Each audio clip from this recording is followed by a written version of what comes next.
Vaibhav சூரியவன்ஷிக்கு power மட்டும் கிடையாது, அவருக்கு மெச்சூரிட்டி இருக்குது. அப்புறம் அவருக்கு கேம் அவேர்னஸ்ஸு, அந்த ஃபீல்ட் செட் வந்து நல்லா அப்படி தெரிஞ்சு வந்து ஆடுறாரு. ஆக்சுவலி கில்லு வந்து இன்னைக்கு லாங் ஆஃபில் நிற்கல, அவர் உள்ளே தான் நின்றார், மிட் ஆஃபில் தான் நின்றுருந்தார். ஸோ அங்கே வந்து வைபவ் சூரியவன்ஷிக்கு ஒரு டீப் பாயிண்ட் வச்சுருந்தாங்க. ஸோ அவர் என்ன ட்ரை பண்ணிட்டாரு, ஜேசன் ஹோல்டர் பால் வந்து மற்ற பவுலர்ஸோட அவருக்கு பேஸ் கம்மி, அதனால் அவங்களுக்கு டீப் பாயிண்டில் கேட்ச் உள்ளதற்கான அபாயம் உள்ளே இருக்குது. அப்படிங்கிறதுனால இவர் மிட் ஆஃப் வந்து உள்ளே வச்சுருந்தார், கில்லு தான் நின்றுருந்தார்.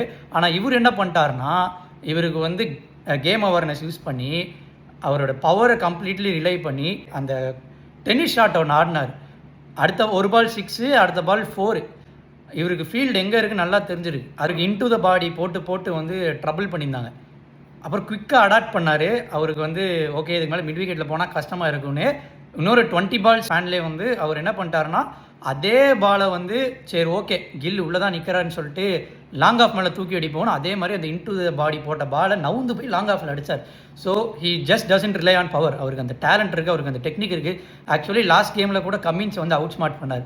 கமின்ஸ் வந்து என்ன பண்ணிட்டாரு, நான் வந்து outside off stump shorter ball போடுறேன், நீ டீப் பாயிண்ட் வந்து வச்சுருந்தாரு. சரி இவருக்கு கட்டார்னா டேரெக்டாக அவர் கையிலே விழுகணும். ஆனால் இவர் என்ன பண்ணிட்டாருன்னா, அவருக்கு தேர்ட் மேன் இல்லைங்கிறது நல்லா தெரிஞ்சிருக்கு. அந்த பாலை upper cut ஆடினார். 15 வயசில் அவருக்கு வந்து கேம் அவேர்னஸ் இவ்வளோ இருக்கிறதுன்றதே ஒரு பெரிய விஷயம்.